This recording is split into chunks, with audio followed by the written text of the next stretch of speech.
Celebrimbor was the greatest smith who ever lived. Greater than his father, greater than his grandfather Fëanor, who had crafted the Silmarils themselves. In the forges of Eregion, he created wonders that had not been seen since the First Age, works of such beauty and power that even the Valar might have admired them. He was my master, my teacher, my friend for over 300 years. And I was there when Sauron broke him. I was there when the Dark Lord's armies overran our city, when the forges that had birthed miracles became tombs for the smiths who had worked them. I was there when they dragged Celebrimbor in chains to Sauron's tent, when the torture began, when the screaming started and didn't stop for weeks. I was there, in a cell 10 feet from his, listening to every moment of what the Dark Lord did to the greatest of us. I couldn't see it. I could only hear it. And that was worse. Sauron wanted something from Celebrimbor. Something specific. Something vital. Something he would do anything to obtain.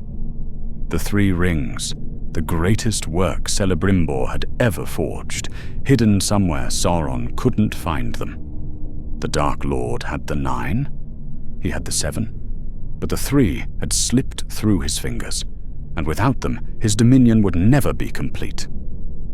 So he hurt Celebrimbor, day after day, night after night, in ways I cannot describe, and have spent 3,000 years trying to forget. He broke bones and tore flesh, and did things to my master's body that no living creature should endure. And through it all, through every scream and every sob and every desperate plea for death, Celebrimbor held on to that one secret. He gave Sauron the 7, told him where the dwarf rings had been sent, which lords had received them, how they could be tracked and recovered. He gave Sauron the 9, revealed the mortal kings who now bore them, the realms where they ruled, the weaknesses that would let Sauron corrupt them completely. But he never gave up the 3. I don't know how. I don't know where he found the strength, after everything Sauron did to him, to hold on to that one final defiance. I only know that he did.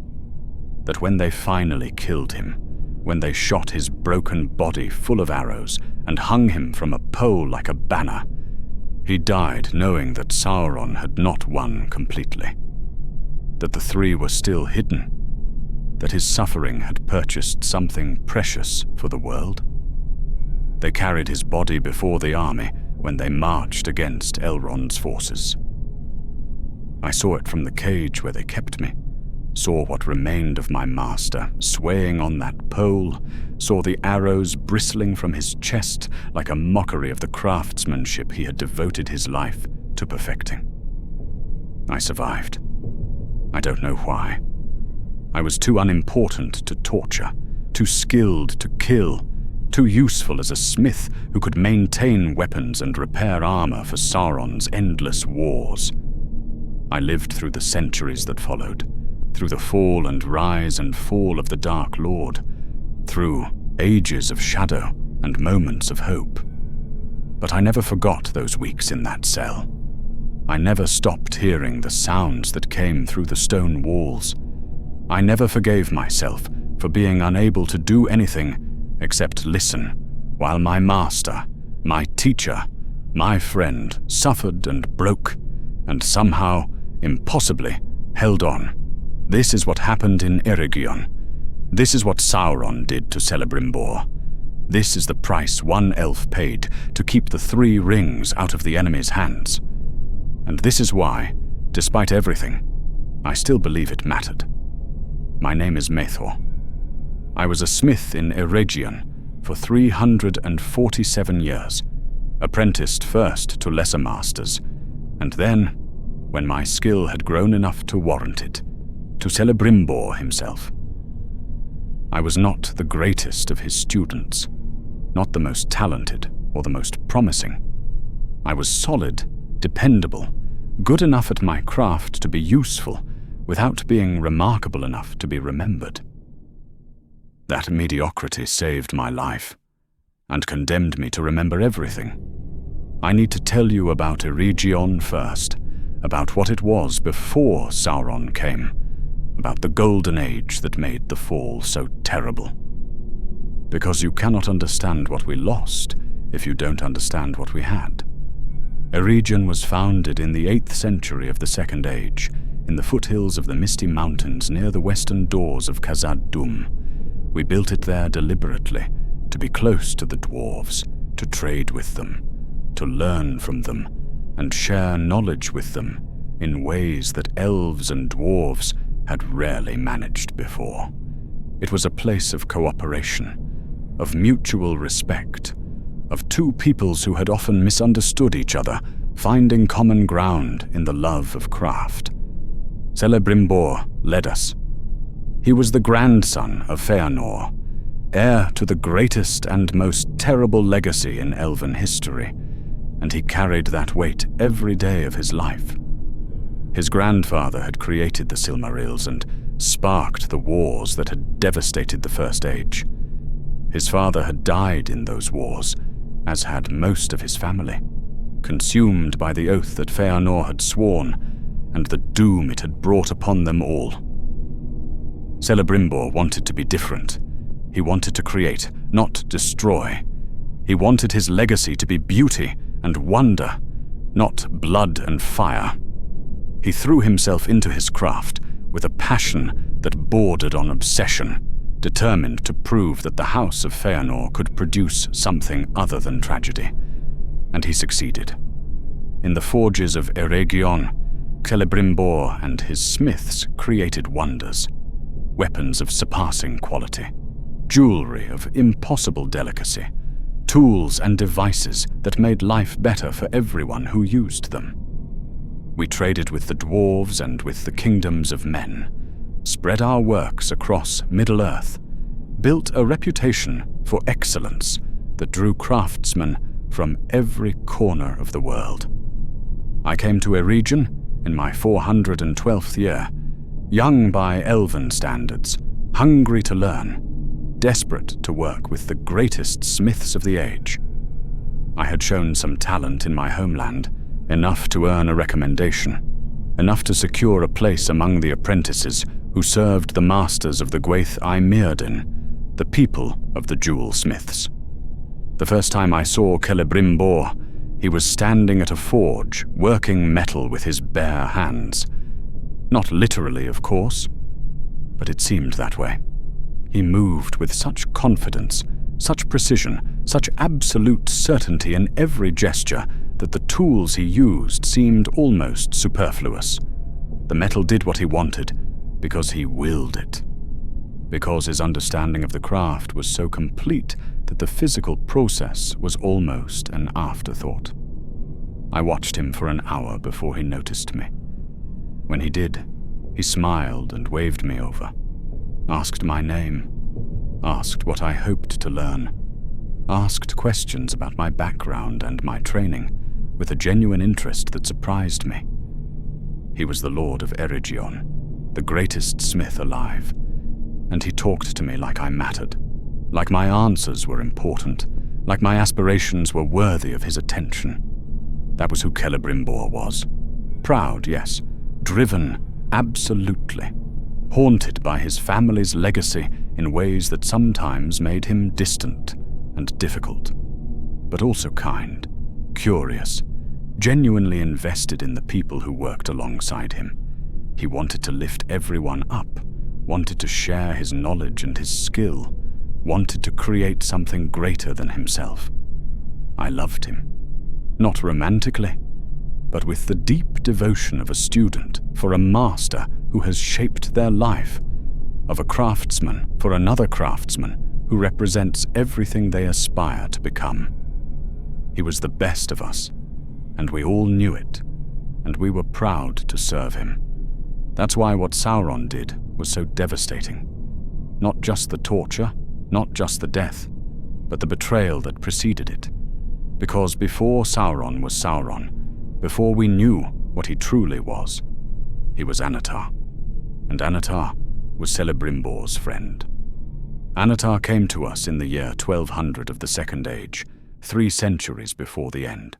He appeared at our gates one morning, tall and beautiful, radiating a warmth and wisdom that made you want to trust him immediately.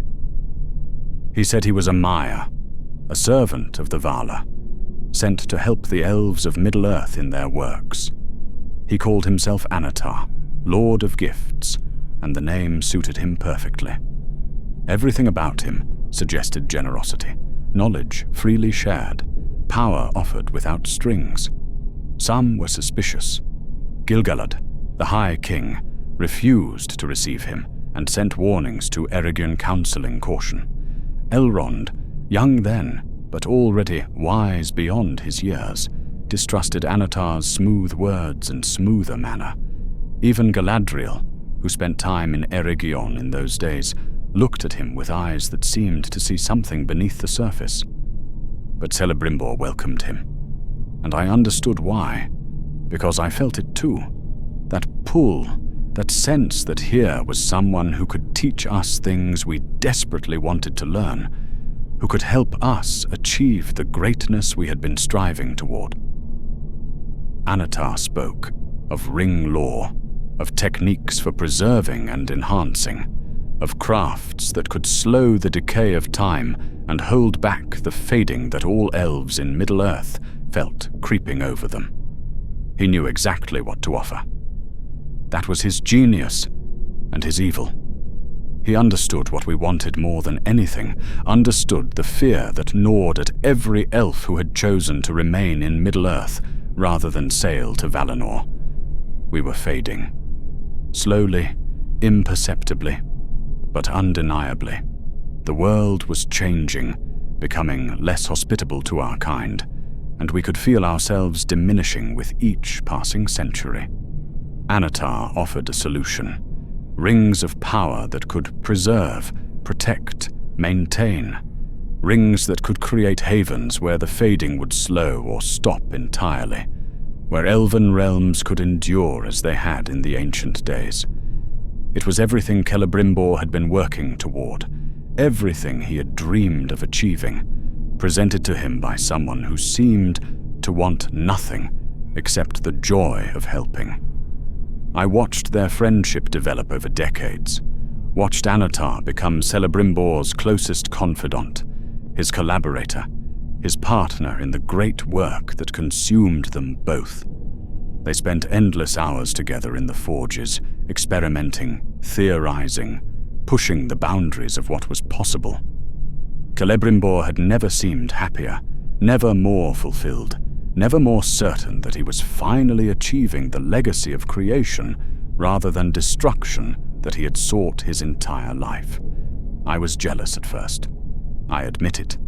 I had been one of Celebrimbor's favorites, had enjoyed his attention and his teaching, and suddenly there was someone new who commanded all of his focus.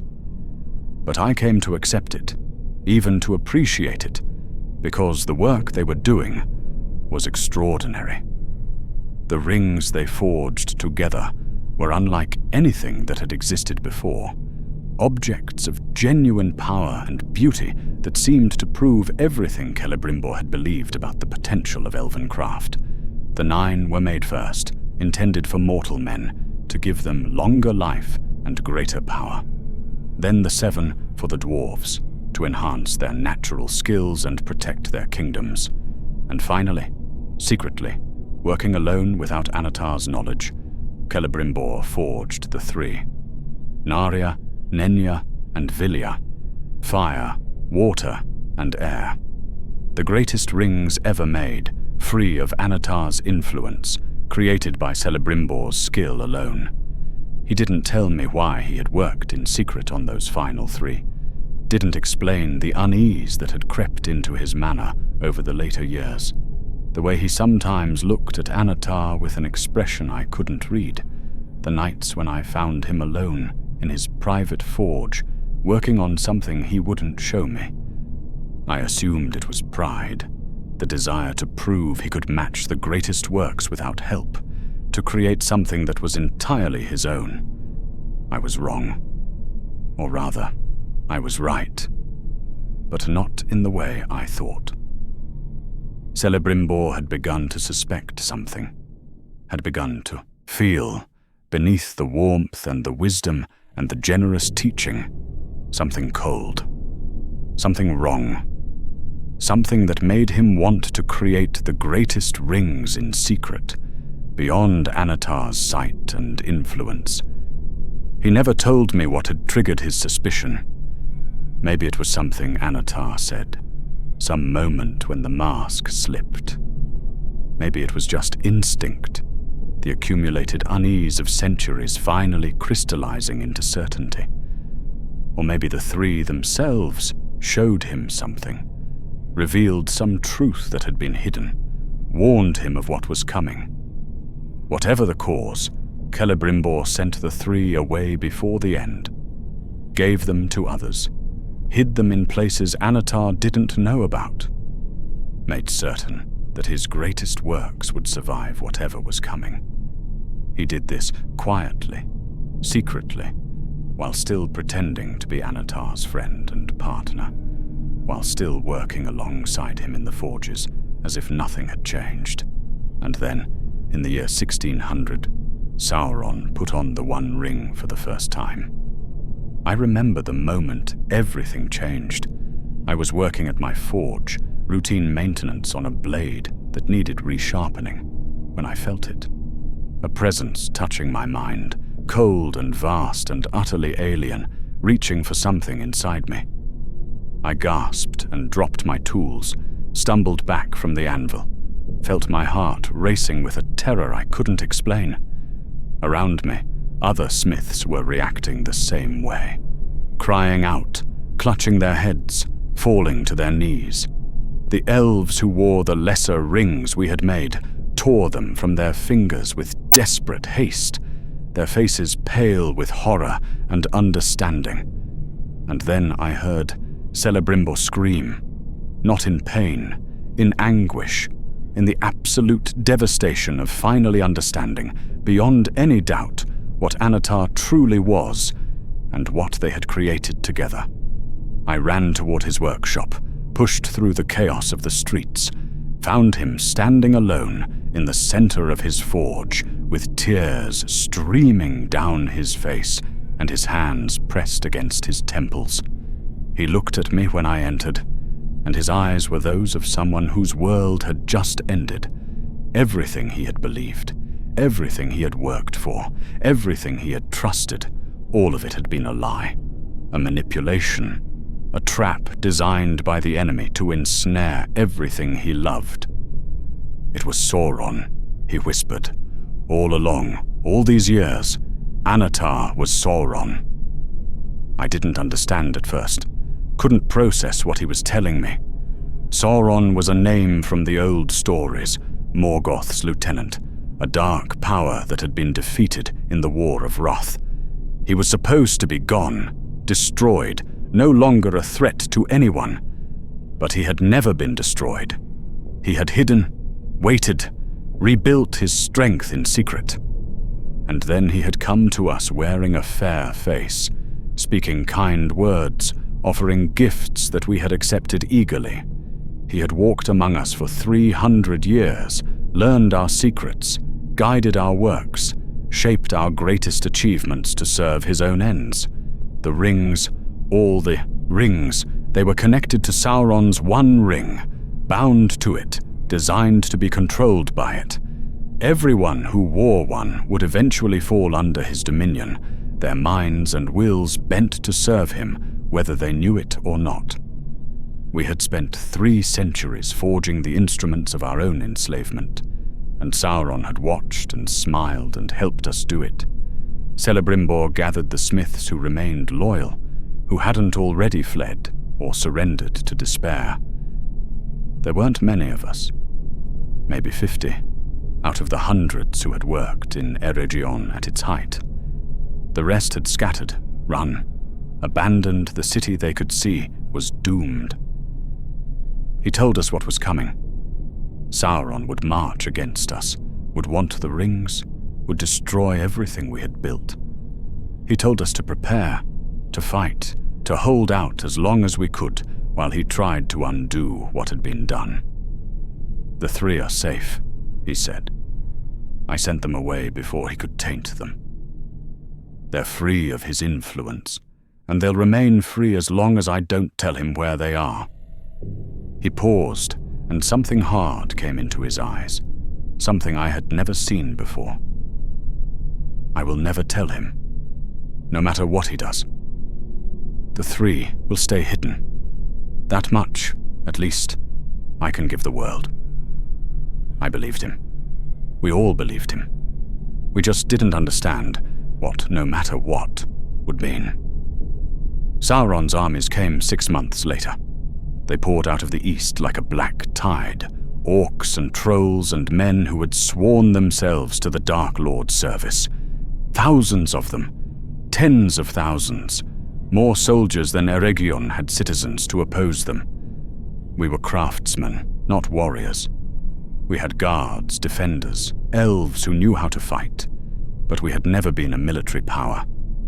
We had relied on our isolation, our alliances, the belief that no enemy would think us worth the trouble of conquering. We had been wrong about so many things. The siege lasted for 2 years. 2 years of dwindling supplies, of sorties and counterattacks, of watching friends die on the walls, defending forges they would never work in again. 2 years of Celebrimbor walking among us, encouraging us, refusing to show the despair he must have felt, holding us together through sheer force of will. He could have fled. He could have taken the three and run, preserved himself and his greatest works, left the rest of us to face Sauron's wrath alone. No one would have blamed him. He was the most important among us, the one whose survival mattered most, the only one who knew where the three were hidden. But he stayed, fought alongside us, bled alongside us, watched Eregion die around him, and refused to abandon the people who had trusted him. Even when the walls fell, even when the orcs poured into the city, even when there was no hope left, he stayed. They captured him on the steps of the Great Forge, the place where he had created his masterworks, the place where Sauron had stood beside him as a friend and collaborator. He fought until his sword broke, then fought with his hands, then fought with nothing but defiance until they overwhelmed him and bore him down and bound him in chains. I was captured nearby, dragged from a cellar where I had been hiding with a handful of other survivors. The orcs beat us, stripped us of anything valuable, herded us into a holding area with the other prisoners. There were maybe 200 of us, out of a city that had held thousands. Everyone else was dead or fled. They separated Celebrimbor from the rest of us immediately, took him to a tent at the center of the camp, guarded by creatures I didn't recognize, things that were neither orc nor troll, but something worse, something that radiated wrongness in a way that made my skin crawl. And then Sauron came. I saw him from a distance, walking through the camp with a retinue of servants and guards. He wasn't wearing his fair form anymore, the beautiful mask of Annatar that had deceived us for so long. He was tall and terrible, armored in black, radiating power and malice in equal measure. The orcs cowered as he passed, prostrated themselves, whimpered with fear and adoration. He entered the tent where they were holding Celebrimbor, and shortly after that, the screaming began. They moved me that night, transferred me from the general holding area to a smaller cage near the command tent. I didn't understand why at first, didn't know what made me special or why they wanted me closer to the center of operations. Then I heard Celebrimbor's voice through the canvas walls, and I understood. Sauron wanted an audience, wanted someone who knew Celebrimbor, who cared about him, who would suffer from hearing what was happening. Maybe he thought it would break me, make me useful somehow. Maybe he thought word would spread among the other prisoners, would crush their hope, would demonstrate what happened to those who defied him. Or maybe he just enjoyed cruelty for its own sake, wanted to maximize the suffering by making sure it was witnessed. I don't know. I never understood Sauron's mind, never wanted to. I only know that for 3 weeks, I was 10 feet from the tent where the Dark Lord tortured my master, close enough to hear everything, unable to do anything except listen. The first days were the worst. Celebrimbor screamed almost constantly, sounds of agony that I had never imagined could come from a living throat. Sauron was breaking him systematically, methodically, with the patience of someone who had all the time in the world and the knowledge of exactly how much pain a body could endure without dying. He wanted information, yes, but he also wanted to destroy, wanted to reduce the greatest elven smith to something less than what he had been. And he succeeded. Partially. On the 4th day, I heard Celebrimbor give up the 7, heard him sobbing as he told Sauron where the dwarf rings had been sent, which lords had received them, how they could be found and recovered. He begged while he spoke, pleaded for the pain to stop, promised to tell everything if Sauron would just end it.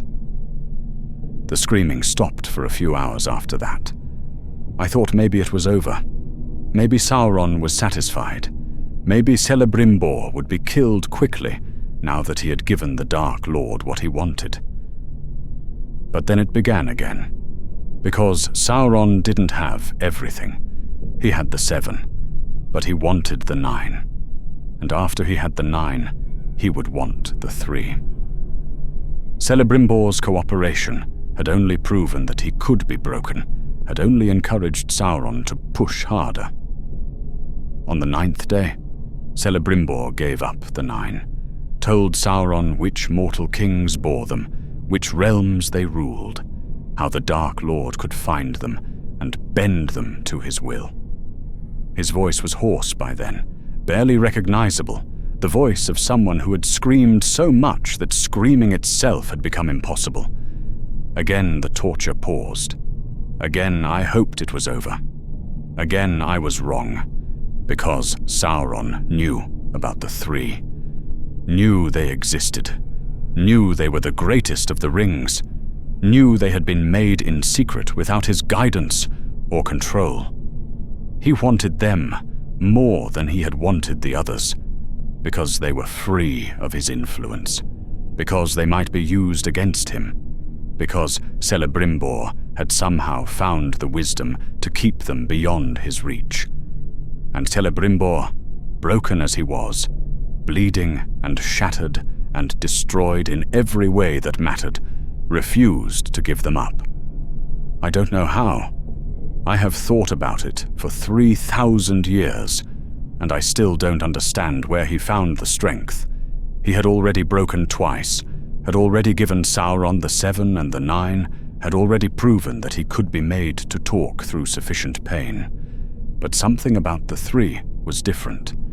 Something made him hold on when holding on seemed impossible. Maybe it was because they were free of Sauron's corruption.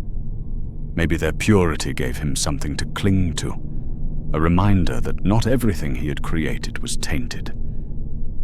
Maybe knowing that the 3 existed, untouched and untouchable, gave him the strength to endure what came next. Or maybe it was simply spite. Maybe after everything Sauron had done to him, everything the Dark Lord had taken, Celebrimbor found in himself a defiance that went beyond reason or sense. Maybe he decided that Sauron would not win completely, would not have everything, would be denied this one final victory no matter the cost. Whatever the reason, he held on. Day after day, week after week, through torments that I could hear but not see, that I could imagine but not fully comprehend.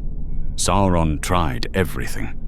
Pain that went beyond physical, that attacked the soul itself, Promises and lies and manipulations, the same skills he had used as Annatar turned now to darker purposes. Threats against the other prisoners, against the elves of Middle-earth, against everything Celebrimbor had ever loved. Nothing worked. Celebrimbor screamed and wept and begged for death, but he never spoke the words that would tell Sauron where the three were hidden. On the 23rd day, I heard Sauron enter the tent one final time. His voice was calm, almost conversational, the voice of someone discussing a mildly disappointing business transaction. "You have given me everything except what I want most," he said. "You have proven your stubbornness serves nothing except your own suffering. The three will be found eventually, with or without your help. You are prolonging your pain for no purpose." And Celebrimbor laughed. It was horrible, that laugh, broken and wet and bubbling with blood, the laugh of someone who had nothing left except the ability to defy. But it was also triumphant in its way. The sound of someone who knew they had won the only victory available to them. "You will never find them," Celebrimbor said. His voice was ruined, barely a whisper, but I heard every word through the canvas walls. "The three are beyond your reach, and when I am dead, when my body is rotted and forgotten, they will still exist. They will be used against you. They will preserve what you seek to destroy. That is my legacy. That is what I have given the world, and you can never take it from me." There was a long pause. When Sauron spoke again, his voice had changed. Colder, harder. The voice of someone who had just realized they would not get what they wanted and had decided to inflict maximum damage in compensation. "Very well," Sauron said. "Then I will take everything else." The sounds that followed were brief but terrible. And then there was silence. They brought Celebrimbor's body out the next morning. I saw it through the bars of my cage, saw what Sauron had done to my master, my teacher, my friend. He was barely recognizable as the proud smith who had led Eregion for centuries, who had created wonders, who had believed so deeply in the power of craft to make the world better. They had shot him full of arrows, dozens of them, piercing his chest and arms and legs, turning his body into a mockery of the precision he had devoted his life to perfecting. And then they had hung him from a pole, a crude standard, a banner for the orc armies to carry before them as they marched deeper into Elven territory. Sauron wanted everyone to see, wanted every elf who might think of resisting to understand what happened to those who defied the Lord of the Rings. He was making an example of Celebrimbor, making sure that his suffering and his death would spread fear throughout Middle-earth. But he had miscalculated, because when I saw Celebrimbor's body, when I saw what they had done to him, I didn't feel fear. I felt grief, overwhelming and devastating. I felt rage, impotent but burning. And I felt something else, something I hadn't expected. Pride. Because Celebrimbor had won. Not completely, not in any way that mattered to his broken body swaying on that pole. But he had denied Sauron the Three. He had protected something precious, preserved something uncorrupted, given the free peoples of Middle-earth a weapon they could use against the darkness. He had been tortured for 3 weeks. He had broken twice, given up the 7 and the 9. But when it mattered most, when the stakes were highest, he had found the strength to hold on. He had died knowing that his greatest works remained free. That meant something. It meant everything. I survived the years that followed. I don't know why Sauron kept me alive, why he didn't kill me along with the other prisoners. Perhaps he forgot about me. Perhaps he wanted a skilled smith for his forges, someone who could repair weapons and craft armor for his endless wars. Perhaps he simply didn't care enough to order my death. I worked in Mordor for a time, forced labor in Sauron's service. Then I escaped during a battle, fled west, found refuge among the elves who still resisted. I spent centuries trying to forget what I had witnessed, trying to move past the sounds that echoed in my memory, trying to live with the guilt of having survived when so many had not. But I never stopped thinking about Celebrimbor, about his defiance, about the choice he made in that tent, broken and bleeding and faced with pain beyond endurance, to hold on to the one thing that could hurt Sauron. The three were used over the ages that followed.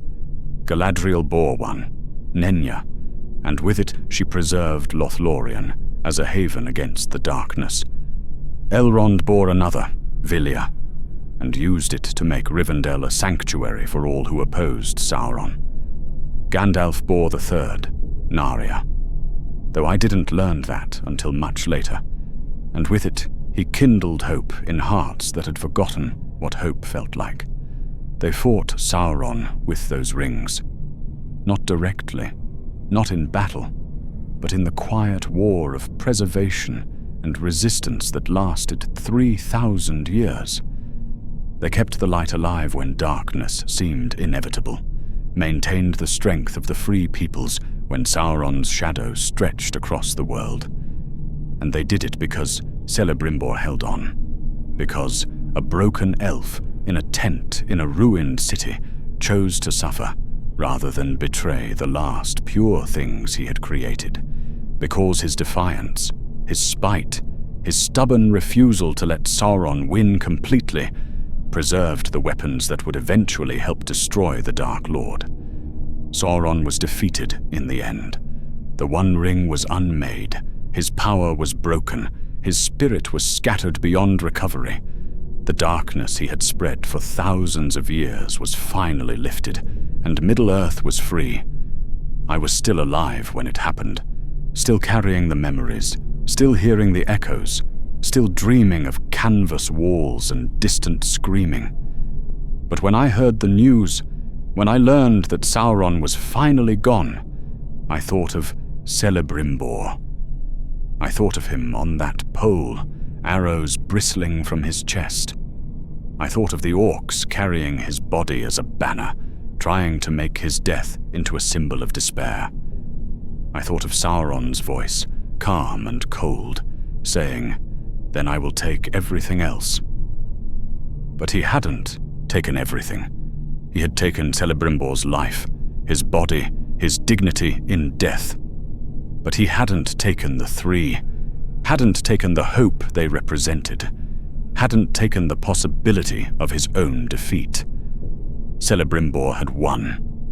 Not in any way he lived to see, not in any way that eased his suffering or honored his memory in the histories that would be written. But he had won. His defiance mattered. His choice to hold on when holding on cost him everything, changed the course of the world. I am sailing west now.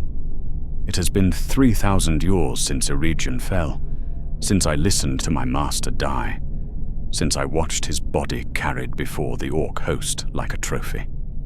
3,000 years of memory, of grief, of trying to find meaning in what I witnessed. I think I've found it. Or at least, I've found the meaning I can live with. Celebrimbor was not perfect. He trusted when he should have doubted, created when he should have questioned, let his desire for legacy blind him to the manipulation of an enemy who understood exactly how to exploit his weaknesses. The rings he helped forge brought ruin to the dwarves and doom to the 9 mortal kings who became Nazgul. His mistakes cost the world dearly. But in the end, when it mattered most, he found the strength to resist. He could not undo what he had done, could not take back the 7 or the 9, could not unmake the weapons he had helped Sauron create. But he could protect the 3. He could preserve something pure. He could ensure that Sauron's victory, if it came, would not be complete. And that was enough. Not enough to redeem him, perhaps. Not enough to erase the guilt he must have felt for the centuries of deception and the consequences of his trust, but enough to matter, enough to change things, enough to give the world a chance. I think about him sometimes, my master, my teacher, my friend. I think about the elf he was before Sauron came, brilliant and driven and desperately trying to escape the shadow of his family's legacy. I think about the elf he became after, broken but defiant, holding on to the one thing that mattered when everything else had been stripped away. I think about what it must have felt like, in that tent, facing that choice. The pain was unimaginable, the pressure unbearable, the temptation to simply give in and make it stop overwhelming. He had already broken twice. No one would have blamed him for breaking a third time. No one would have expected him to hold on. But he did. Somehow, impossibly, he did. That's what I carry with me into the West. Not the screaming, not the horror, not the image of his body on that pole. Those things are there too, and they always will be. But above them, brighter than them, more important than them, is the knowledge that Celebrimbor defied Sauron, that he protected the three, that his suffering purchased something precious for the world. The histories may not remember him well. They will speak of his mistakes, his trust in Annatar, the rings that brought ruin to so many. They will not tell of those 3 weeks in the tent, of the choice he made, of the courage it took to hold on when holding on meant only more pain. But I remember. I was there. I heard what Sauron did to him, and I heard his broken laugh when he told the Dark Lord that the three would never be found. I know what it cost him, and I know what it bought us. Celebrimbor was the greatest smith who ever lived. He made terrible mistakes, and he paid for them with terrible suffering. But at the end, when everything else had been taken from him, he found something in himself that Sauron could not break, could not corrupt, could not take. He found defiance, and defiance was enough.